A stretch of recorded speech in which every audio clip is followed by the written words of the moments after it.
Então a gente vai resolver a primeira questão da primeira prova da disciplina de Geometria Analítica e Álgebra Linear. E a primeira questão valia 1,5 ponto.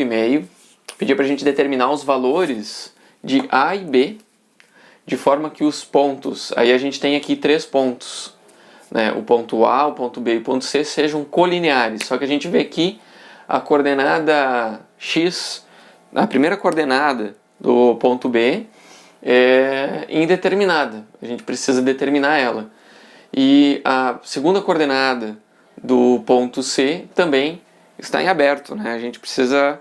esses pontos, na verdade, eles podem ser qualquer ponto, né? Desde que tenham... satisfaçam essas outras coordenadas, né? Elas estão em aberto. Só que a gente quer saber, só existe um valor de A e um valor de B que satisfaz a condição de que eles são colineares, ok? Então o que a gente vai ter aqui é o seguinte, ó.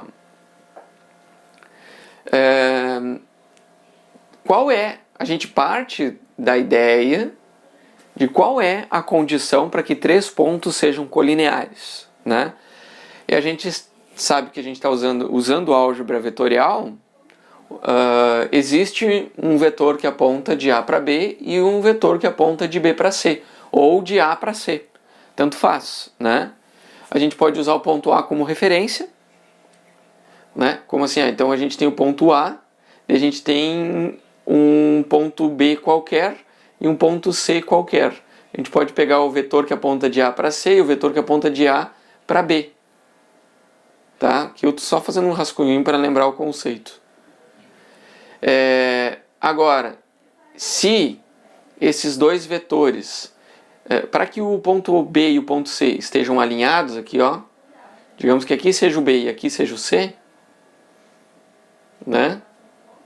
Os dois vetores, o AB e o AC, né? Então o AC precisa ser um múltiplo, eu posso colocar tipo uma constante K, vezes do AB.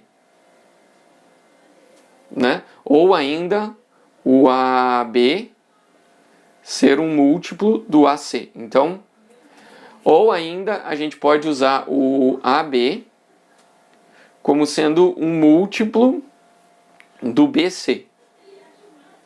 Então tem várias estratégias, a ideia é o conceito, né? Se a gente pegar pontos que não são colineares, como esses dois aqui, se eles não são colineares, não vão satisfazer nenhuma dessas condições.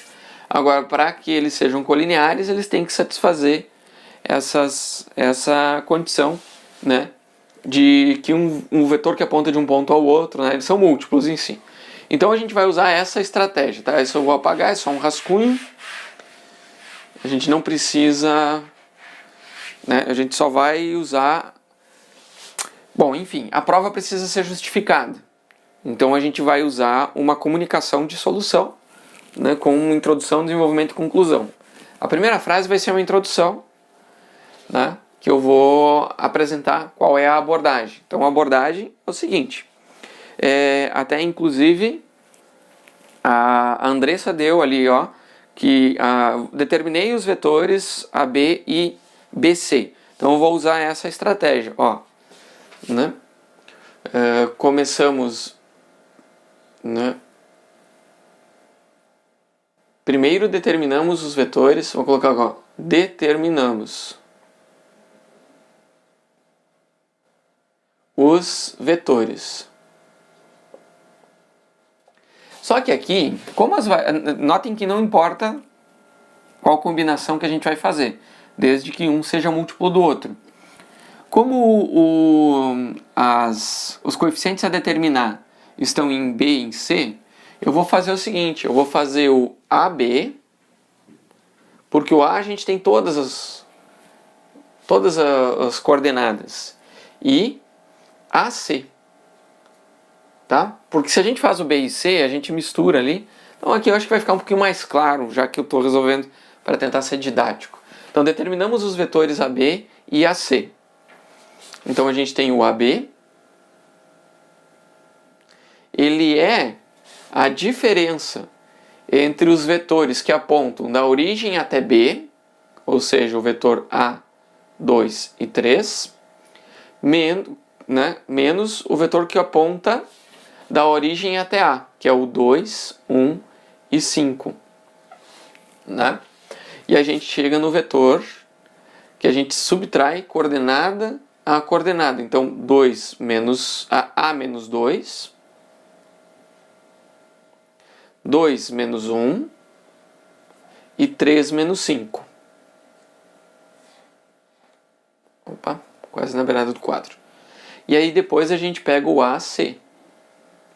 Só que o AC, ele é o vetor que aponta da origem até C, ou seja, é o vetor de coordenadas 2, B e 2, menos o vetor que aponta da origem até A, que é o 2, 1 e 5.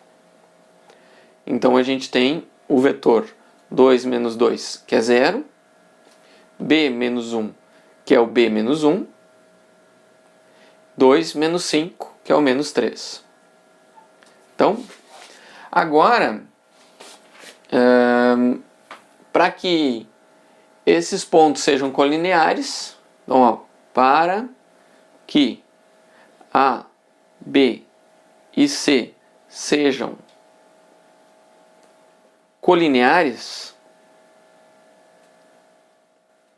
né, a condição para que eles sejam colineares, como a gente sabe, já conhece a álgebra vetorial, né? Para que A, B e C sejam colineares, AC precisa ser um múltiplo, então eu vou colocar um K de AB para algum valor de K. Então deve haver um valor de K que satisfaça esta condição, ok? Então a gente pode abrir essa conta, né? Ou seja,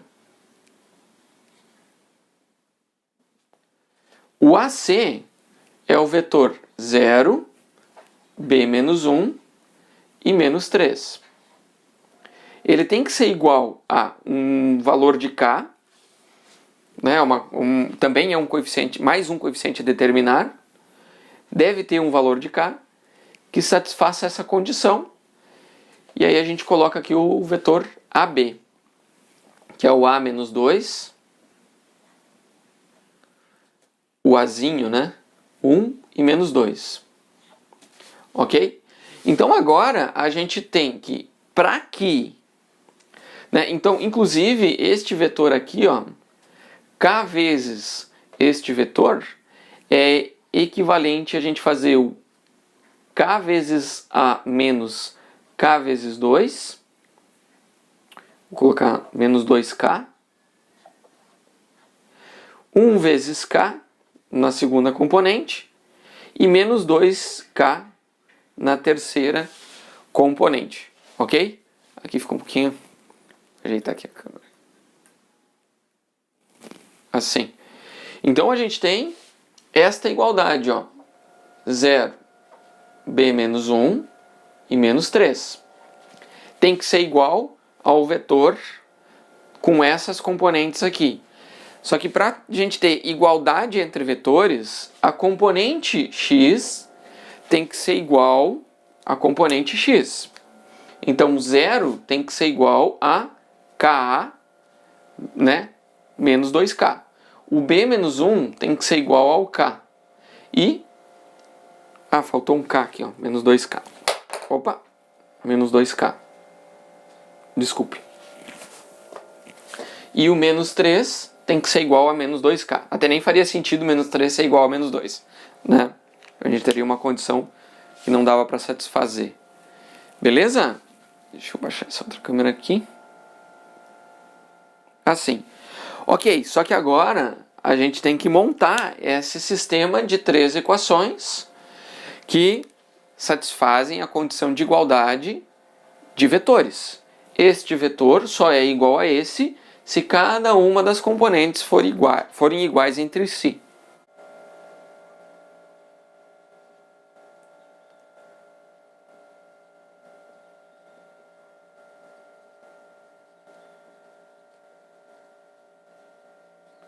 Então a gente vai resolver esse sistema de equações.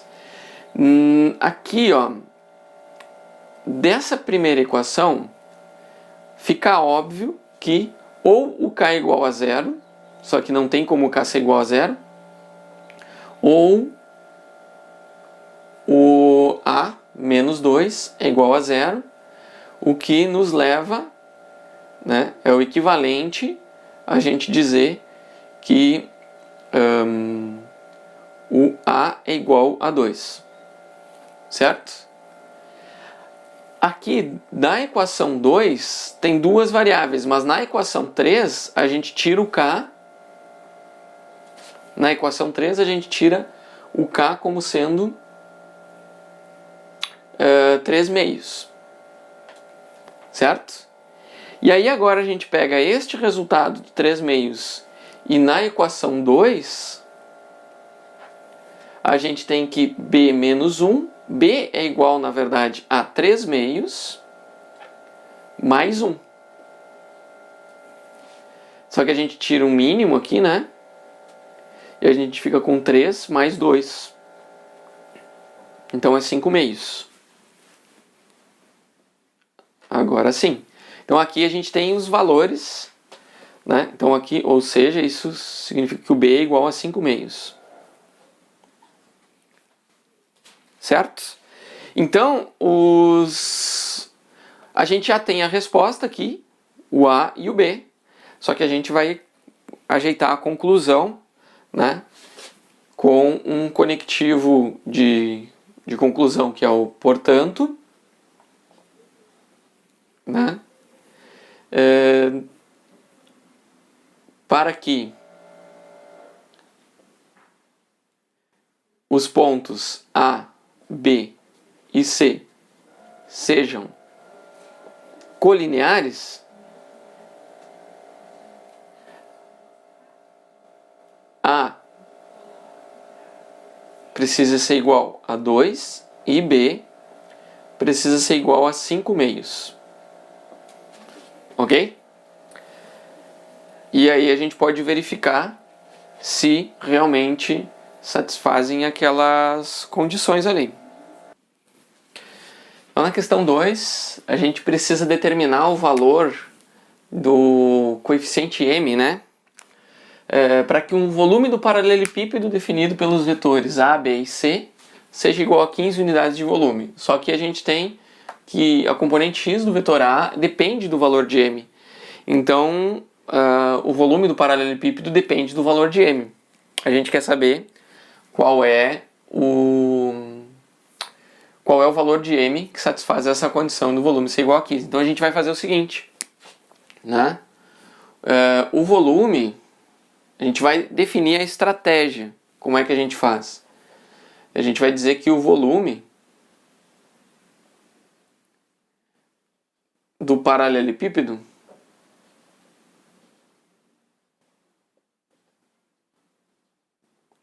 pode, né? Pode ser determinado ou é determinado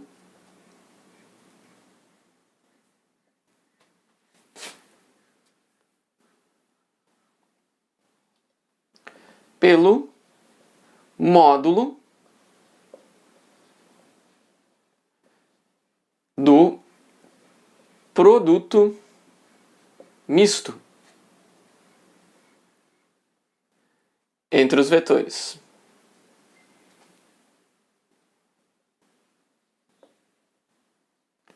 Ou seja, o volume é igual ao módulo do produto misto entre A, B e C.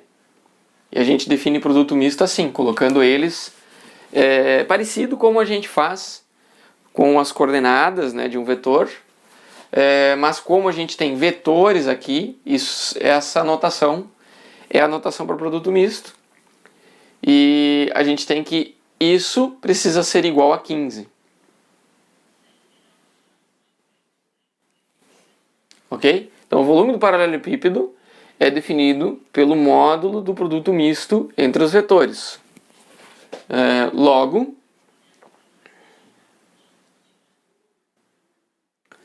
o volume, que é definido pelo módulo do produto misto, é igual a 15. Ok? Então a gente vamos calcular o produto misto, né? A gente vai ter...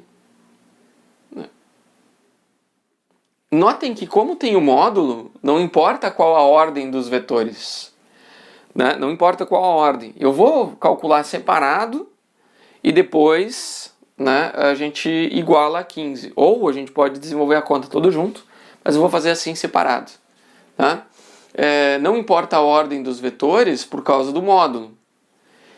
Se não tivesse o módulo, a ordem dos vetores pode alterar o sinal, né?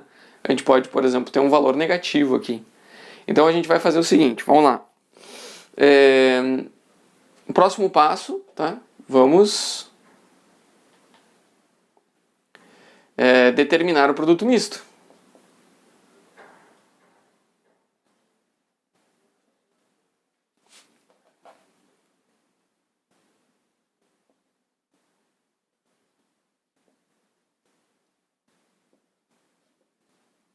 Então, como é que a gente determina um produto misto entre três vetores? A gente vai calcular o determinante da matriz, que é a matriz composta, né? A seguinte matriz, na primeira linha são os componentes de A. Então a gente tem M menos 2, a gente tem o 1 e a gente tem o 2. Aí a gente tem, na segunda linha, os componentes do vetor B. A gente tem 1, 2 e 1. Na terceira linha, os componentes do vetor C. 0, 1 e 2. Aqui, pessoal, claro que o produto misto ele pode ser feito assim, ó. A escalar B, não, A vetorial B escalar C, né? Ou A escalar B vetorial C. Então também pode ser feito assim com os produtos, com as operações separadas. Mas aqui a gente vai usar essa operação que é mais direta. A gente já demonstrou em aula que é a equivalência entre essas operações aqui. A gente vai obter o mesmo resultado. Então aqui, ó, uma das formas é a gente copiar essas duas primeiras colunas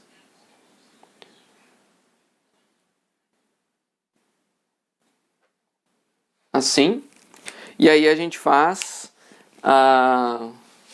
os produtos nas diagonais aqui, ó, diagonal principal, a gente soma, né, os produtos das diagonais principais. Então a gente tem aqui, ó, 2 vezes 2 dá 4, então a gente tem 4m menos 2. A gente tem 1 vezes 1 vezes 0, então a gente tem mais 0. E aí depois a gente tem 2 vezes 1 vezes 1, a gente tem mais 2. Então na diagonal principal a gente soma. Na diagonal secundária, que é essa daqui, ó, são essas aqui, que são 3 diagonais secundárias, a gente subtrai. Então 2 vezes 2 vezes 0 é 0, menos 0. No caso, mais ou menos 0, não importa. Aqui a gente tem 1 vezes 1 é 1, vezes m menos 2, só que a gente muda o sinal, fica menos m menos 2. 2 vezes 1 vezes 1 fica 2, a gente põe menos 2. Ok? Então notem que a gente tem 4m menos 8. Eu vou continuar essa conta aqui em cima, daí a gente resolve, identifica qual é o valor do produto misto, de maneira que ele depende só de m, né? A gente vai simplificar esses termos. Mas a gente já vê que, por exemplo, que esse 2 e esses 2 aqui eliminam, esses zeros aqui não contam. E a gente tem 4m aqui menos m, fica 3m. Até eu vou colocar aqui, ó, 3m. E aqui menos 8, e aqui menos com menos dá mais 2. Então a gente tem menos 6. Tá aqui, já temos até qual é o valor do produto misto. 3m menos 6. Eu vou colocar aqui, ó, logo, o volume é igual ao produto misto que é 3m menos 6. Ou poderia pôr o 3 em evidência, fica 3 vezes m menos 2, né? Inclusive a gente poderia ver aqui, ó, 4m menos 2 menos 1m menos 2, então a gente fica com 3m menos 2, né? Isso aqui tem que ser igual a 15. Ok? Na verdade o módulo disso tem que ser igual a 15. Né? O módulo disso tem que ser igual a 15. A partir do momento que o módulo disso tem que ser igual a 15, a gente pode ter tanto... a gente, na verdade, tem duas possibilidades, né? Temos que o 3m menos 6 é igual a 15. E também temos o menos 3m mais 6 igual a 15. Né? A gente tem... Se a gente multiplica por menos 1, isso daqui, ele também fica... Também tem que dar igual a 15. Então a gente, na verdade, tem dois valores de m possível. Eu posso chamar isso aqui de m1 e m2. Na verdade, para quem resolveu a prova e não fez essa segunda opção, eu não vou dizer que está errado. Tá? É uma solução do problema se a gente analisar só essa primeira possibilidade. Mas vocês percebem que essa segunda possibilidade aqui, ó, essa segunda relação, também resolve... Também vai nos dar um valor que resolve o problema? A gente vai verificar, tá? Então daqui, ó, a gente tem 15. A gente tem que o M1 é 15 mais 6 dá 21 dividido por 3. Eu até vou fazer assim, ó. 15 mais 6 dividido por 3. Né? Isolando o M1. A gente tem então 21 sobre 3, isso daqui dá 7. Então, um m que resolve o nosso sistema é o m igual a 7. O outro m que também resolve o nosso sistema é o seguinte, ó. A gente vai pegar o 15 menos 6. O 15 menos 6 dividido por menos 3. Então, se a gente pegar... Aqui a gente tem 9 dividido por menos 3. A gente tem menos 3. Se a gente pegar um m igual a menos 3, ele também vai resolver o nosso problema. Olha só. Resolver o nosso problema, como a gente já determinou o produto misto como sendo 3m menos 6, resolver o nosso problema é o equivalente a gente substituir 7 aqui. Então a gente tem 3 vezes 7... dá 21, menos 6 dá 15. Então, verifica que o 7 satisfaz o nosso problema. E a gente também tem o seguinte, ó, menos 3. Só que se a gente fizer aqui, ó, menos 3 vezes 3, isso aqui dá menos 9. Com menos 6 dá menos 15, só que o módulo de menos 15 é igual a 15. Então, o menos 3 também satisfaz o nosso problema. Ok? Então, assim, como eu estou avaliando uma prova... O ideal é que vocês resolvam, mostrem todas as soluções possíveis para o problema. Mas eu vou fazer vista grossa e vou considerar correto se vocês resolveram qualquer uma das duas, deram qualquer uma das duas soluções, ok? Então a gente tem a solução aqui e a gente vai concluir escrevendo um portanto.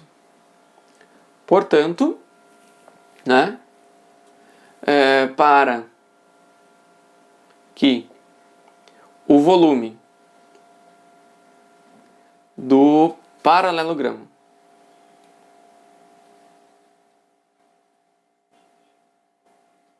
não, é um paralelogramo, paralelepípedo. Paralelogramo não é um volume, né? Não é uma... paralelogramo é uma superfície, né? É um objeto bidimensional. Paralelepípedo. Seja 15 unidades de volume, M precisa ser, ou deve ser,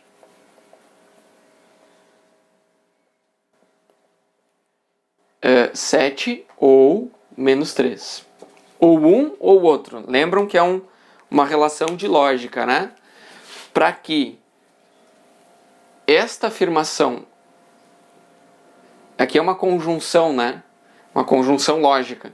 Para que o volume seja 15, o M tem que ser 7 ou o M tem que ser menos 3. Então, ou uma ou outra sendo verdadeira, o volume do paralelepípedo vai ser 15. Ok? Então, é uma conjunção lógica aqui. Não, uma disjunção. Né? Aqui a gente tem uma disjunção. Né? Um condicional e uma disjunção, não uma conjunção. Falei errado. Na questão 3, também valendo 1,5 ponto, obtenha as equações paramétricas da reta que passa pelos pontos A e B, sendo A 1, 2 e 3 e B 2, menos 1 e 1. Então a gente vai vamos começar determinando o vetor que aponta de A para B. Porque lembro que para a gente definir as equações da reta, a gente precisa saber um vetor na direção da reta, qualquer vetor, ou seja, a gente pode pegar o vetor que aponta de A para B, porque é um vetor que está na direção da reta, né, que passa por A e B. E a gente precisa de um ponto sobre a reta. São dois critérios. A gente precisa de um vetor na direção da reta e um ponto sobre a reta. Então, quando a gente tem dois pontos, o mais natural a fazer é pegar o vetor que aponta de A para B, ou de B para A, tanto faz, e pegar um ponto, que o mais óbvio é a gente pegar ou o A ou o B, tanto faz. Então, como eu falei, a gente tem várias possibilidades de parametrização dessa reta. Eu vou fazer o mais óbvio aqui, o mais trivial. Eu vou pegar o vetor que aponta de A para B e depois vou pegar o ponto A, ok? Se alguém fez diferente, deve chegar numa equação equivalente. Inclusive encontrar uma relação entre o t que a gente vai usar de parâmetro livre aqui, né? E o t que obteve, tem que ter uma relação direta, né? Entre os dois t's. Se a gente fizer soluções diferentes. Então a gente vai fazer o seguinte, ó, tá? Começamos determinando o vetor AB. Então a gente pega o vetor AB, ele é o vetor, a diferença entre os vetores, né? Que aponta da origem até B e o que aponta da origem até A. Então a gente pega 2 menos 1 e 1 é o vetor que aponta da origem até B, menos o vetor que aponta da origem até A, que é o 1, 2 e 3. E aí a gente pega 2 menos 1, fica 1. Menos 1, menos 2, menos 3. 1 e menos 3 fica menos 2. Então a gente tem esse vetor, este é um vetor na direção da reta, né? Então a gente pode, ou seja, a gente pode escrever que o VR, ou seja, o vetor da reta, é o 1, menos 3 e menos 2. A gente precisa de um VR, um vetor da reta, certo? Ok, beleza. O próximo passo é a gente... Como é que a gente usa essa informação? Tá? Sabemos, né, as equações paramétricas da reta que tem o vetor VR, lembrando que na teoria que a gente construiu, o vetor VR já automaticamente a gente está querendo dizer o vetor que está na direção da reta, né? Tem a mesma direção e sentido da reta. Então as equações paramétricas da reta que tem o vetor VR,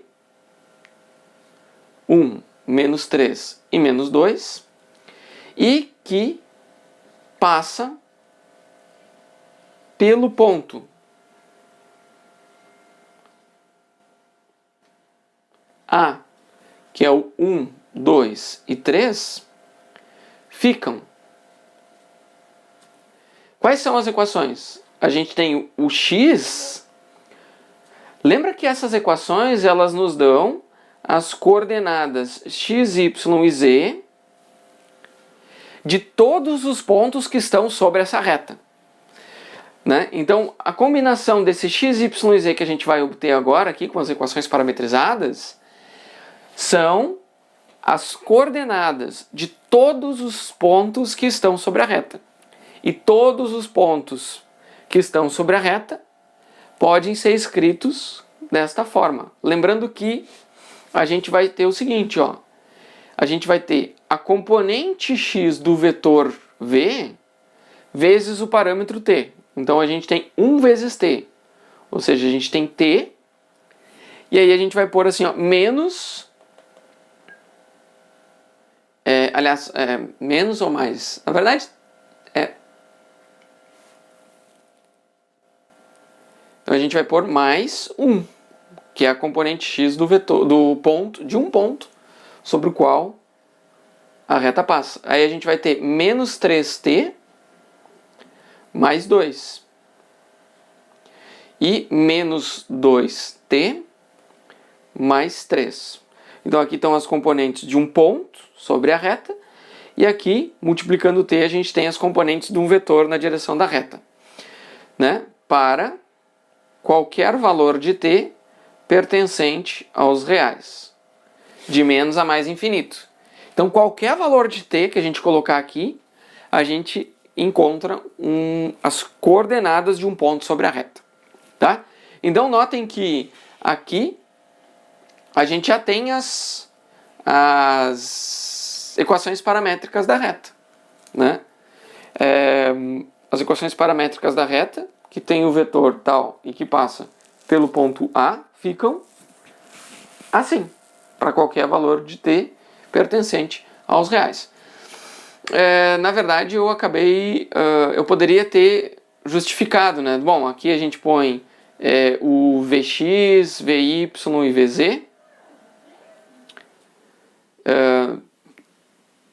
E depois a gente escrever as equações concluindo, tá?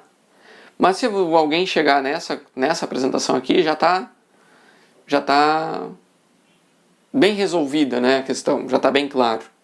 Se alguém explicou melhor essa parametrização aqui, como que isso vem para cá, isso vem para cá, isso vem para cá, né? Fica mais completo, obviamente, mas eu vou reduzir porque senão a nossa aula vai ficar muito longa, ok? A questão 4 pede para determinar a equação do plano que contém os pontos A, B e C. A gente sabe que para a gente ter a equação do plano, a gente precisa do vetor normal, um vetor normal qualquer, e um ponto sobre o plano. Então, novamente, o que a gente vai fazer? A gente vai usar o ponto A como um ponto sobre o plano, mas antes a gente precisa determinar um vetor normal. Quando a gente tem 3 pontos, a estratégia para determinar o vetor normal é a gente fazer o seguinte: a gente vai fazer o vetor que aponta de A para B, o vetor que aponta de A para C, e esses dois vetores, eles estão sobre o plano.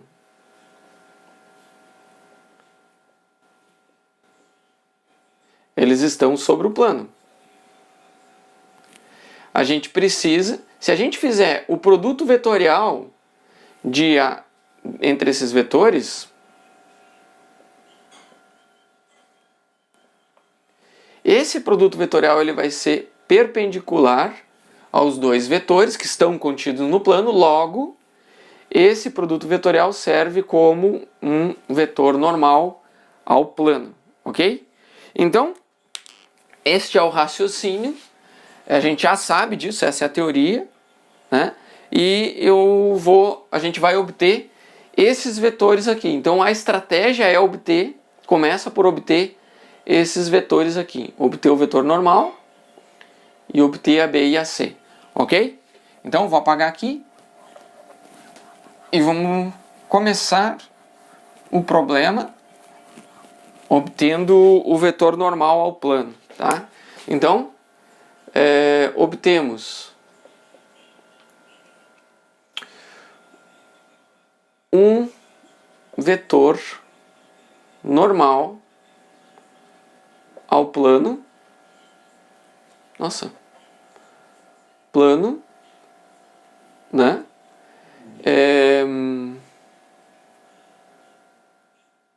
Obtemos um vetor normal ao plano através do produto vetorial.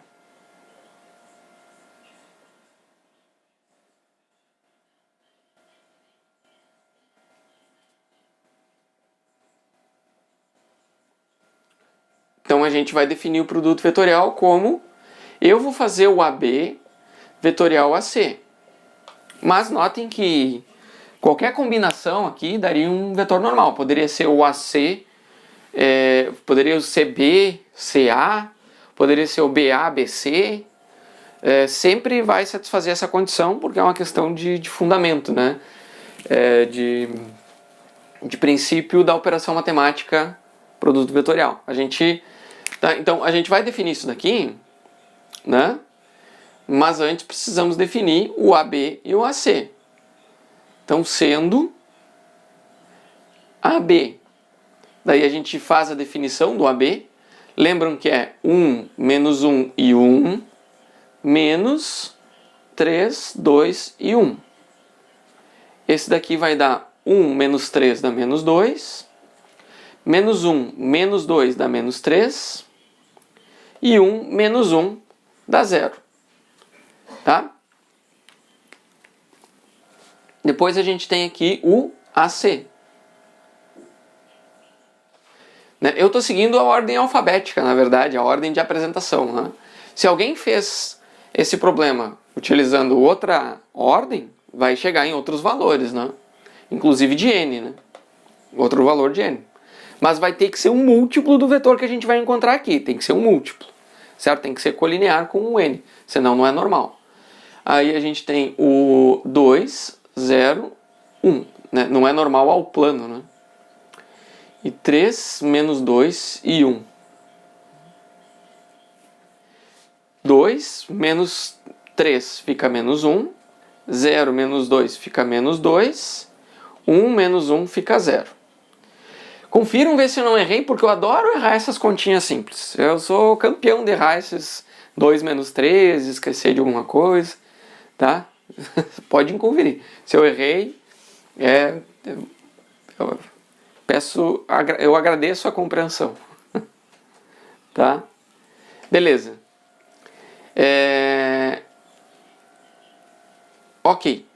Agora, então, agora vamos calcular o produto vetorial, né? Então, a gente tem o AB vetorial AC. A gente vai calcular o produto vetorial utilizando a regra dessa matriz aqui, né, que a gente coloca o vetor I, J e K. A gente aprendeu a fazer o produto vetorial assim. É uma regra mnemônica, né? Porque senão é meio complicado a gente decorar de outra forma. E aqui a gente coloca as componentes do vetor AB, ou seja, eu vou pôr menos 2, menos 3 e 0. É sempre bom quando aparece um 0 aqui. E aí a gente tem o menos 1, menos 2 e 0. Esses zeros aqui numa coluna é uma maravilha. Para o produto vetorial, eu chego a sorrir de felicidade. Porque senão dá uma contaiada. Aí a estratégia, a gente vai copiar essas duas colunas aqui, como I, J. E aí a gente põe aqui o menos 2, o menos 3, o menos 1 e o menos 2. Realiza aquela operação de produtos cruzados aqui, né, com a diagonal principal. Então aqui a gente vai ter... Eu vou escrever aqui, porque senão aqui vai ficar... O meu quadro vai ficar apertado e talvez vocês não enxerguem direito. Então eu vou escrever aqui, ó. a gente tem 0 vezes menos 3 dá 0, então a gente tem 0i. Vou por aqui, ó, 0i. Ou menos 0i, né, mas não faz diferença. Aqui a gente tem 0j. Ok? E aqui a gente tem menos 2 com menos 2 dá mais 4. Então a gente tem mais 4k.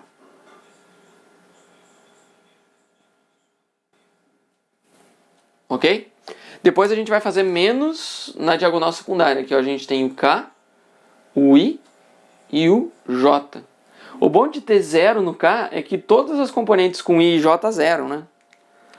Ó, aqui a gente fica menos 3 menos 1, fica mais 3. Fica mais 3k, só que a gente está na diagonal secundária, então a gente fica com menos 3k. Certo? Aí aqui a gente tem 0 e aqui a gente tem 0. Então, vou pôr menos 0i e menos 0j. Né? Mas menos ou mais no 0 não faz diferença. Porque, ó, esses caras aqui somem e a gente fica com 4 menos 3. Então, é simplesmente o vetor k. Né? Notem que a gente tem o plano xy, né? E o vetor normal está na direção de k. É o próprio plano xy. É um plano paralelo ao xy, né? Paralelo ao xy. E a gente tem o vetor k. Isso aqui vai dar igual a... Ficou meio apertadinho aqui, não é muito bonito, nem muito formal. O certo é escrever aqui embaixo. Mas eu vou escrever aqui ó, como sendo 1k. Só que o 1k também pode ser escrito como 0, 0 e 1. E a gente vai usar essa notação aqui, ó. A notação algébrica e não a vetorial. Tá? Para ficar mais didático, mais óbvio, como é que fica a equação do plano agora. Ok? Então, vamos... Eu vou apagar isso aqui para a gente continuar a conta. A gente continua a questão, né? Aqui eu só organizei que o vetor normal é igual ao vetor k, ou em notação algébrica a gente põe 0, 0 e 1. Ponto. Ok, já temos um vetor e temos 3 pontos sobre esse plano. Qualquer um desses 3 pontos vai nos dar a equação do plano. Só que a gente precisa... Como é que é a estratégia, né? Então, a equação geral do plano, ela é nx na direção de x mais ny na direção de y mais nz na direção de z, mais uma constante d igual a 0. Certo? Nx, ny e nz são 0, 0 e 1. Ou seja, a gente tem 0x mais 0y mais z mais d igual a 0. Show! Então a gente só tem z mais d igual a 0. Notem que para diferentes valores de d, a gente tem diferentes planos paralelos. A gente quer saber exatamente, né, qual é o plano que passa pelo ponto A, que deve ser o mesmo que passa por B e que passa por C. Né? Notem que todos os 1 aqui, né, já mostram que vai ser o mesmo valor. Não importa qual ponto a gente use, vai chegar no mesmo Z. Então, para determinar o valor de D, vamos aplicar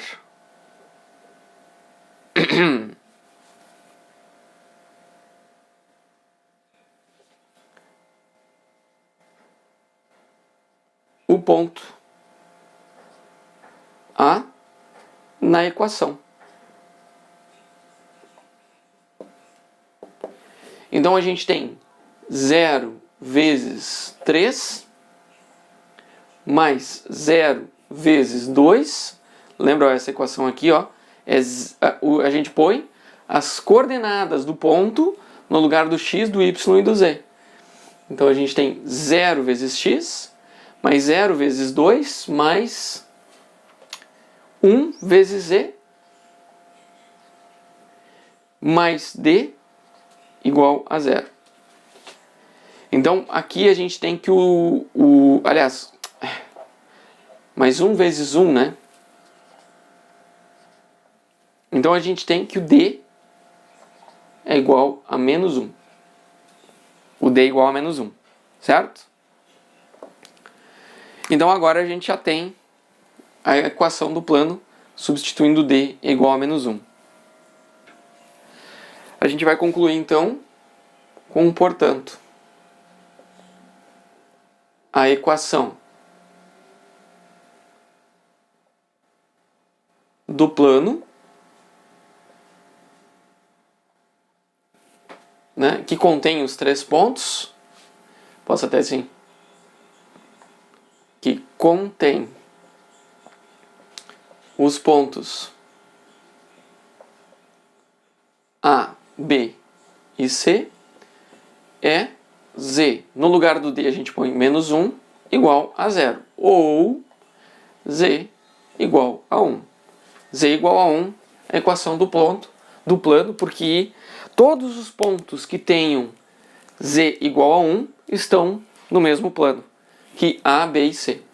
Certo? Todos os pontos. Notem que é um plano paralelo ao plano XY, só que para cima, né? Deslocado um para cima. Então a questão número 5 pede para a gente determinar quais são o centro, o vértice, os focos e a excentricidade da hipérbole, dada por 9x² menos 4y² menos 54x mais 8y mais 113 igual a 0. Tá? A gente sabe que para determinar todos esses parâmetros a gente precisa da equação na forma canônica, né? Então vamos escrever a equação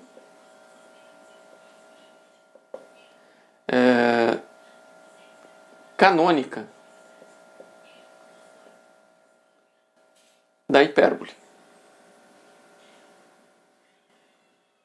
Então a única forma de a gente determinar tudo aquilo, né, ou pelo menos a forma que a gente sabe, né, determinar todos esses parâmetros da hipérbole é escrevendo ela na forma canônica, né?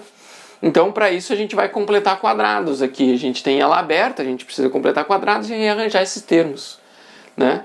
Vamos completar.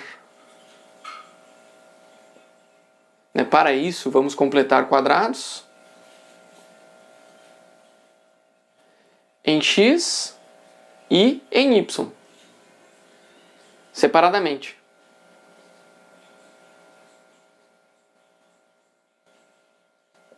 Certo? Senão a gente mistura tudo aí e já não dá certo. Então a gente vai ter, ó, vamos lá, 9x² menos 54x, é o que a gente tem em x. Então eu vou fazer o seguinte, ó, 9x² menos 54x. A gente vai começar tirando 9 em evidência. Então a gente tem 9 que multiplica x². E aqui a gente tem 6, né? 6 vezes 9, 54. O x² menos 6. Agora, a gente tem que escrever o x² menos 6 como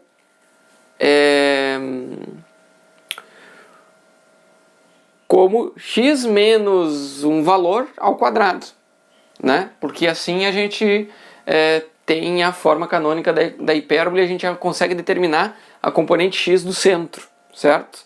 Então a gente vai fazer assim, ó. Para isso, então, eu vou escrever até separado aqui, ó. x² menos 6. Menos 6x, né? Eita, menos 6x. Menos 6x tem que ser escrito na forma, né? Aqui a gente vai fazer o seguinte, ó. Eu vou pegar o x menos 3 ao quadrado, né? Então é o x menos 3 ao quadrado, só que o x menos 3 ao quadrado, ele vai dar x ao quadrado, tá aqui, menos 3 vezes 2x, que dá o menos 6x. Só que esse termo aqui ainda tem um mais 9, né? Mais 3 ao quadrado, mais 9. Então, se aqui tem um mais 9, a gente tem que tirar 9 daqui, ó. Vocês podem conferir, isso aqui tem que ser igual a isso, tá?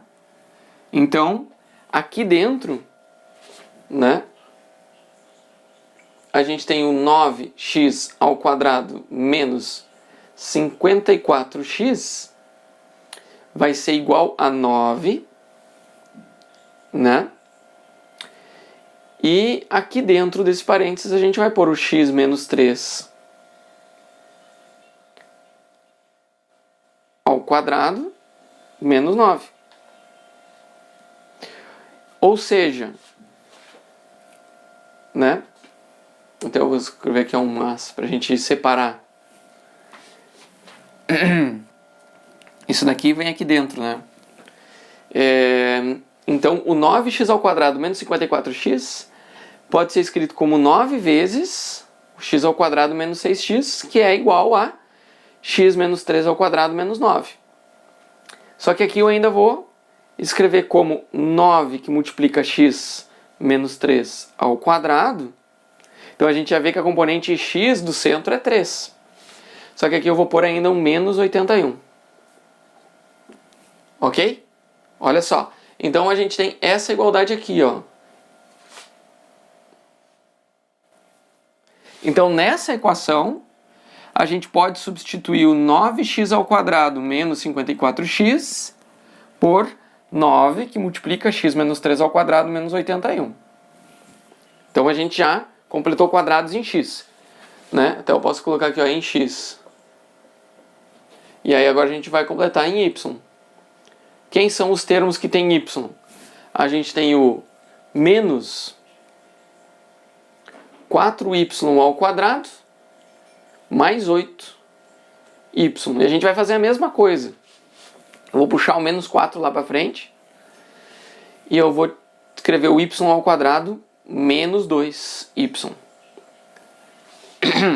O y ao quadrado menos 2y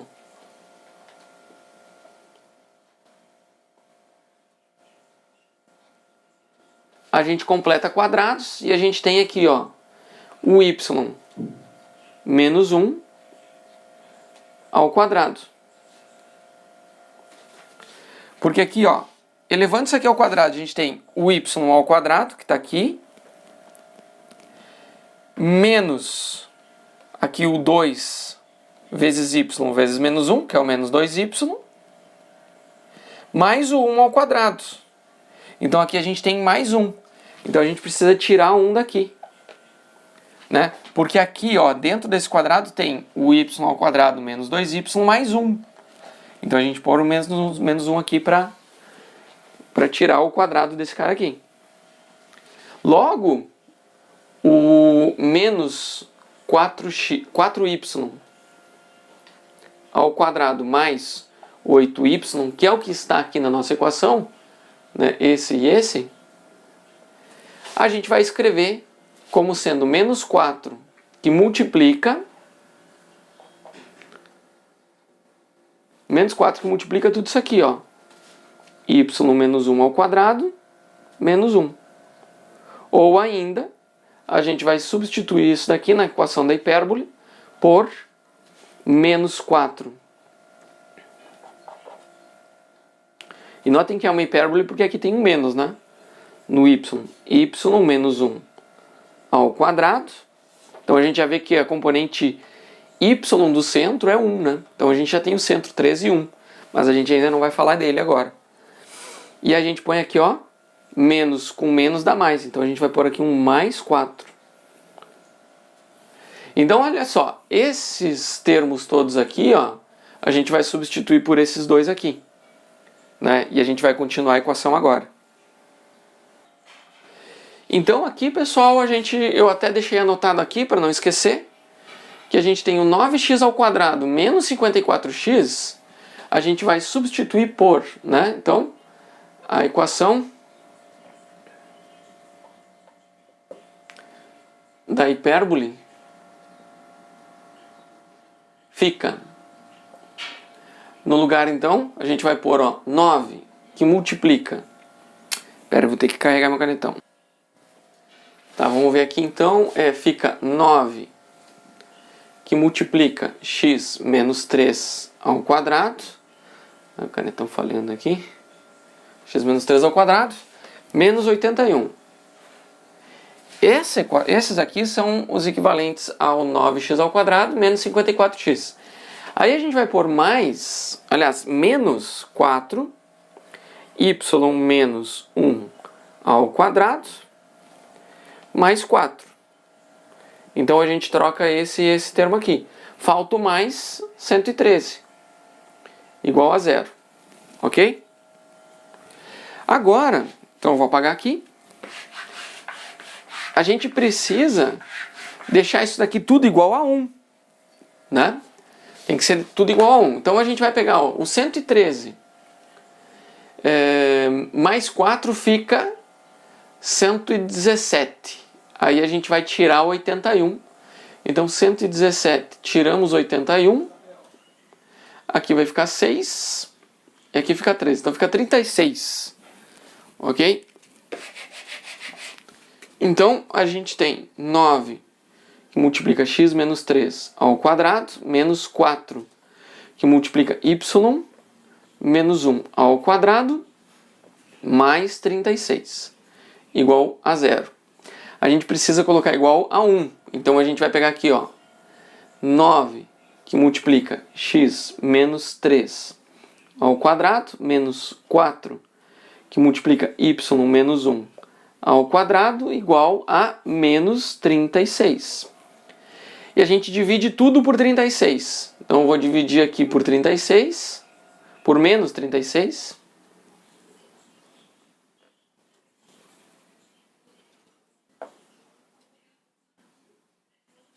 Aqui. E aqui eu vou dividir por menos 36. E aqui eu vou dividir por menos 36. Vamos, caneta. Até a caneta cansou já.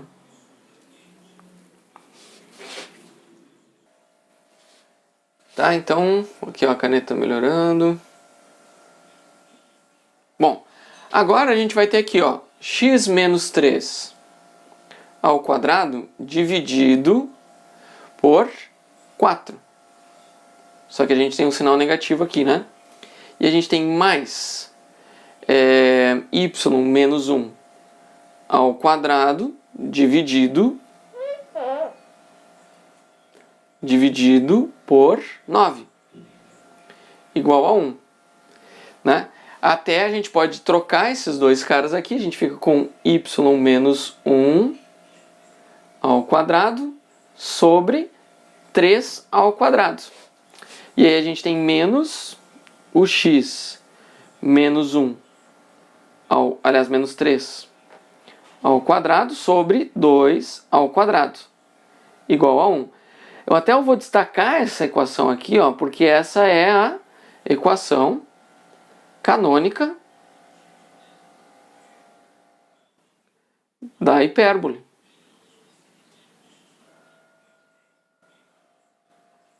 Ok? Agora que a gente já tem a equação canônica, a gente pode determinar os parâmetros que o problema nos pediu. Ele pediu o centro. Bom, então vamos lá. Um por vez a gente vai ir determinando aqui. Bom, para a gente achar esses parâmetros, a gente vai ter que, né, comparar, ó, comparando com a equação, né, geral da hipérbole, a gente tem y menos o cy ao quadrado sobre, aqui ó, a gente, dependendo da definição, a gente chama isso daqui de A ou de B. Na verdade a gente vai chamar de A ao quadrado, porque a gente vê que ela tem um semi-eixo maior em y aqui, né? que é o semi-eixo real, e o semi-eixo imaginário em x. E aí a gente vai ter aqui, ó, menos x menos cx. Eu estou chamando de cx e cy as coordenadas do centro, né? Centro x e centro y. E aqui eu tenho um b ao quadrado, que é o semi-eixo imaginário, igual a 1. Certo? Então, quando a gente compara aqui, né? Logo, o cy é igual a 1, cx é igual a 3, o a é igual a 3 e o b é igual a 2. Ok. E a gente tem, né? Vamos começar pelo centro. Portanto, notem que a gente tem várias conclusões, né? Portanto, né? O centro é o ponto C, que tem 3 como x e 1 como y, né? Aí a gente tem os vértices. Aqui, os vértices, a gente vai ter um vértice real e os vértices imaginários, né? A gente vai ter os vértices, o vértice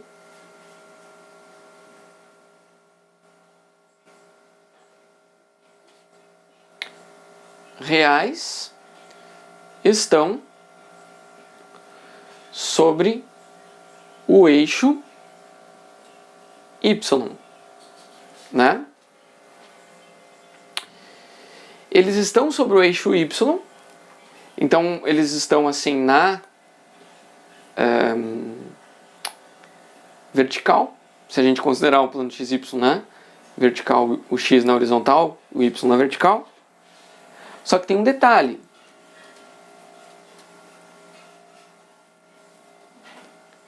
Os vértices, né? Eles vão ser, os vértices reais em y vão ser. E aí a gente vai chamar os vértices reais, vão ser A1, só que eles vão ter a mesma coordenada x do centro, então a gente tem o mesmo x no centro, né? E a coordenada y vai ser o centro mais o semi-eixo, então a gente tem 1 mais 3, e a gente tem o vértice A2 como sendo o x do centro e o y do centro menos o semi-eixo real, certo? Então a gente pega do centro, a gente tem o centro, a gente vem para cima 3, né? Então a gente tem o vértice, e para baixo a gente tem outro vértice. Então sobe 3 e desce 3, certo? Logo, a gente vai ter o A1 como sendo 3 e 4.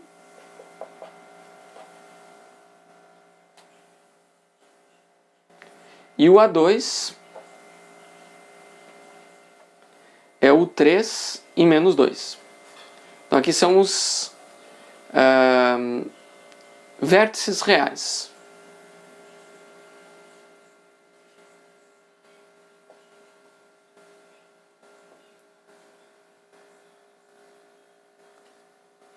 Ah, não é igual. Não posso pôr igual aqui, né?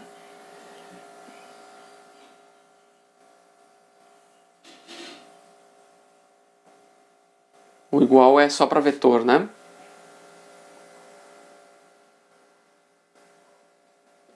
Assim. Então aqui estão os pontos dos vértices reais.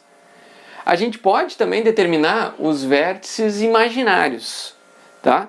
Eu vou determinar aqui, mas se algum de vocês não fez os vértices imaginários, eu não vou considerar isso como errado, tá? Mas eu vou fazer isso aqui agora.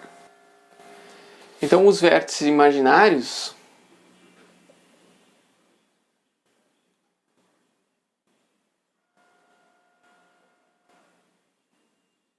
da hipérbole, eles ficam, então a gente tem o B1, que ele vai ter a mesma coordenada y do centro, né? Ele vai estar ao longo da paralela diretriz, né, que passa pelo centro, e o mesmo, então a gente vai ter aqui, a partir do centro, o centro é 3 e 1, né? Então a gente tem 3 mais o semi-eixo imaginário, que é 2 e 1. E o outro vai ser 3 menos 2 e 1. Então a gente tem que o vértice B1 ele está em 5 e 1, e o vértice B2 ele está em 1 e 1, né? Então os vértices imaginários, certo? Agora, para a gente determinar os focos, né?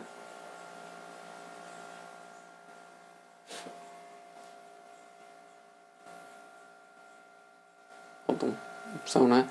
Os focos são dados por. Então a gente tem um F1. Lembra que os focos eles vão estar, se a hipérbole é ao longo de y, os focos vão estar alinhados verticalmente. Então a gente vai ter o mesmo x do centro, que é o 3. O foco 1 e o foco 2. Vão estar em 3. Só que a diferença é no y, né? Um vai estar para cima e o outro vai estar para baixo, do centro. Então a gente vai ter, a partir do centro, a gente vai pôr mais um parâmetro c e 1 menos o parâmetro c. Até eu vou escrever assim, ó.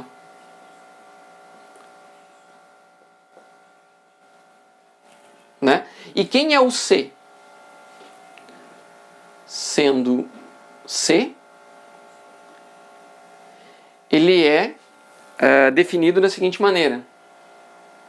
O c ao quadrado é igual ao a ao quadrado mais o b ao quadrado. Ou seja, o c ao quadrado ele é igual, o a é 3 ao quadrado e o b é 2 ao quadrado. Certo? Então a gente vai ter o c ao quadrado é igual a 9 mais 4, que é 13. Então o c, ele fica a raiz de 13, mais ou menos raiz de 13, né? Ok? Então aqui a gente tem mais raiz de 13 e menos raiz de 13. Tá? Então eu vou apagar aqui para a gente escrever esses focos. Aqui, então até os focos estão em 3 e 1 mais raiz de 13, e o F2, o foco para baixo, né, fica em 3, o x é igual a 3 e o y é 1 menos raiz de 13. Ok? Ok, agora a excentricidade, eu até vou colocar um finalmente, a gente está finalizando, né? A excentricidade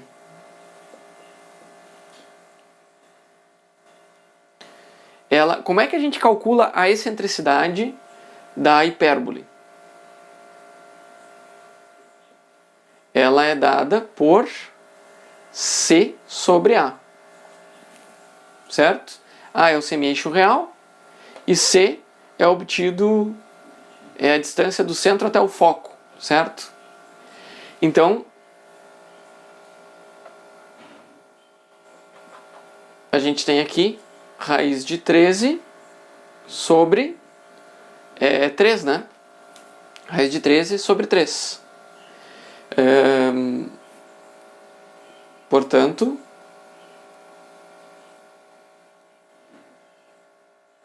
E é igual a raiz de 13 dividido por 3. Tá? Então, portanto, aqui a gente tem a nossa excentricidade.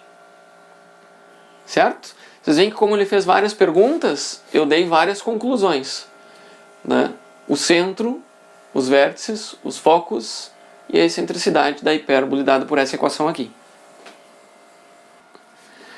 Então a questão número 6 pede para a gente determinar a equação canônica e da elipse, que tem o centro na origem, 0, 0, isso aqui simplifica bastante as coisas, e fica no eixo x, então o semi-eixo maior ao longo de x, e tem excentricidade E igual a 2/3 e passa pelo ponto 3 meios. Então vamos lá. Sabemos que a elipse, que para uma elipse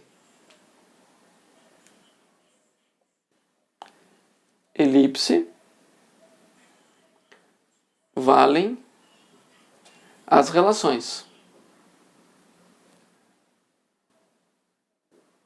Ó, qual que é a abordagem? A gente tem excentricidade. A gente tem que ela está ao longo do eixo x. E a gente tem que ela passa por esse ponto. Então, sabemos que para uma elipse valem as relações. Quais são as relações que valem para a elipse? Primeiro, a própria equação canônica dela, né? Até eu vou colocar ó, a elipse com centro. Vai ficar mais fácil. Com centro em 0, 0, valem as relações.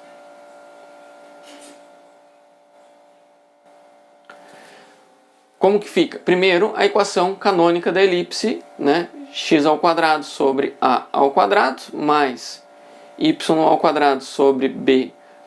Eu coloquei o a embaixo do y porque ela diz que os focos estão em x. Então a gente sabe que o semi-eixo maior está em x. Igual a 1. Primeira relação. Ok? Então eu vou colocar aqui, até vou chamar isso aqui de primeira. Que é, até eu vou colocar isso aqui como a equação canônica. Tá? Que a gente precisa achar o a e o b para escrever a equação desta específica elipse. Essa daqui é a canônica para qualquer elipse. A outra relação que a gente tem é que o a² é igual ao b² mais o c². E a terceira relação é a da excentricidade. Que é a excentricidade, lembrando que o c é a distância do centro ao foco, né? E a excentricidade E é dada por C sobre A.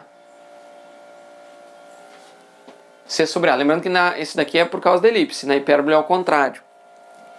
Né?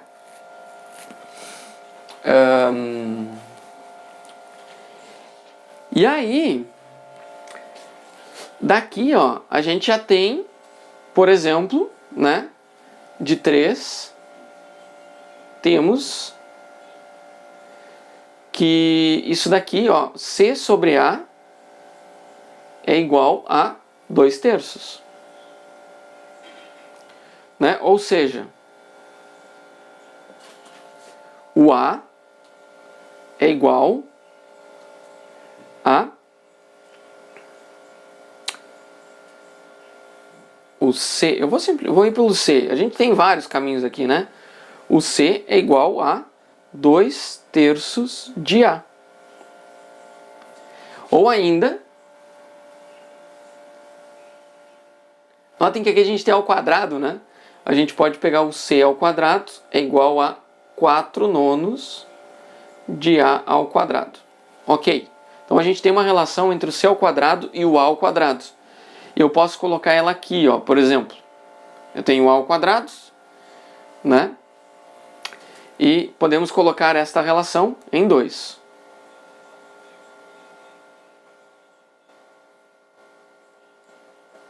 Fazer assim, ó. Usando esta relação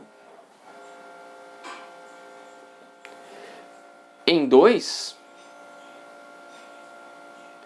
temos... O que é usando em 2? É usando na equação 2, ok?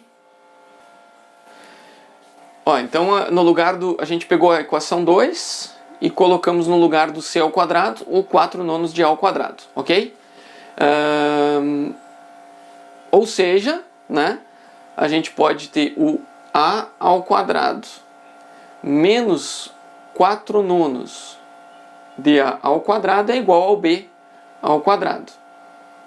Certo? Daqui a gente também pode escrever a ao quadrado, e aí aqui a gente faz o mínimo, né? 9, aqui 9 menos 4 fica 5. 5 nonos igual a b ao quadrado. Tá? Ou seja,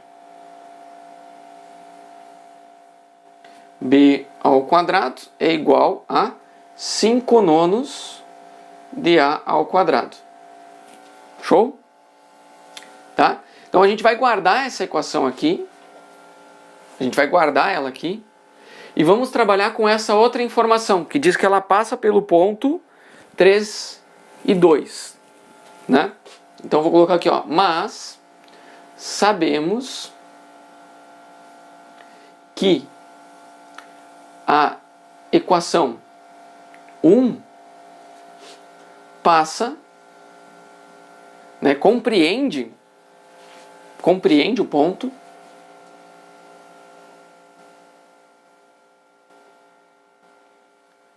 o ponto P dado por 3 e 2. Né? E fica...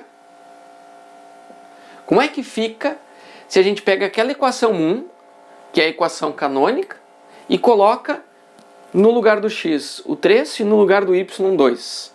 A gente fica com 3 ao quadrado sobre a ao quadrado, mais, aí a gente põe 2 ao quadrado sobre b ao quadrado igual a 1.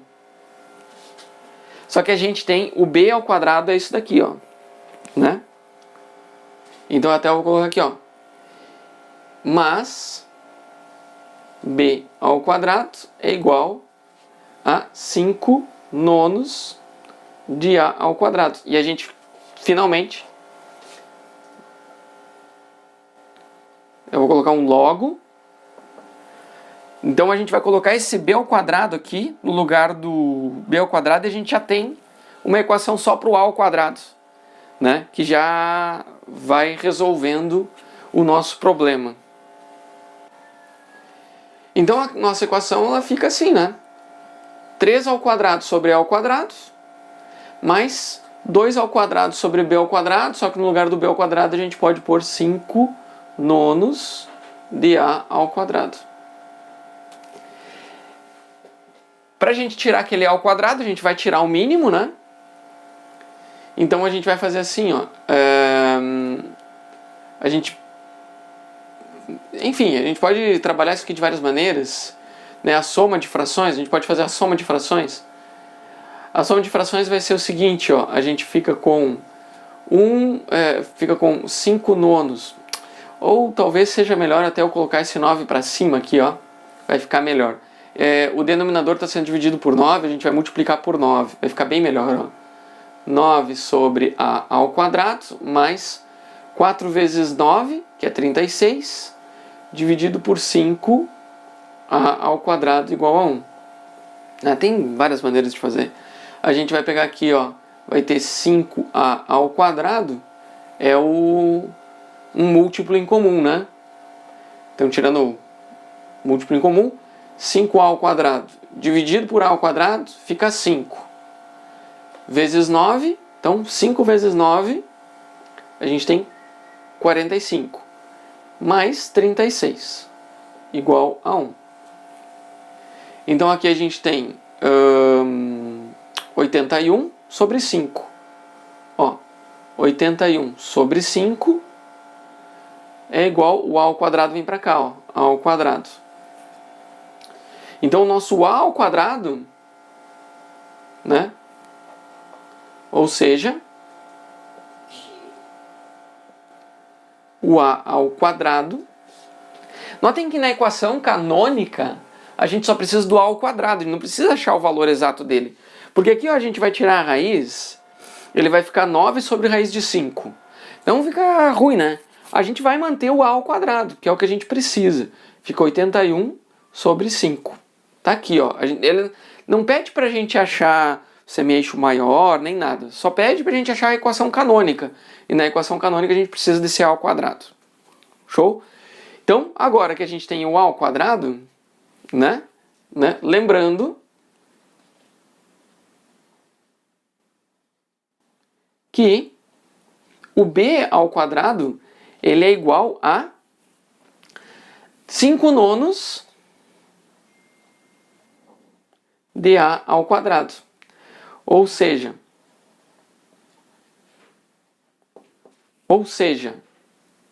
como é que fica o nosso b ao quadrado? Ó, a gente tem o 9, vai dividir aqui. Bom, eu vou apagar aqui para a gente fazer essa continha. Né? Ou seja, o b ao quadrado, lembrando que o b também, a gente não precisa saber o b, a gente precisa saber do b ao quadrado.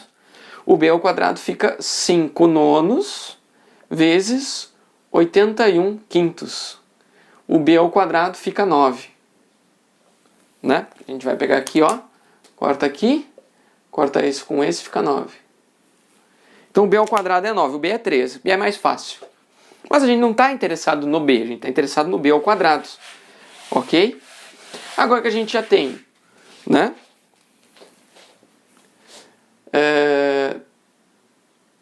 Sabendo, então é o que eu vou escrever aqui, ó. Sabendo que o a ao quadrado é igual a 81 quintos e o b ao quadrado é igual a 9, a equação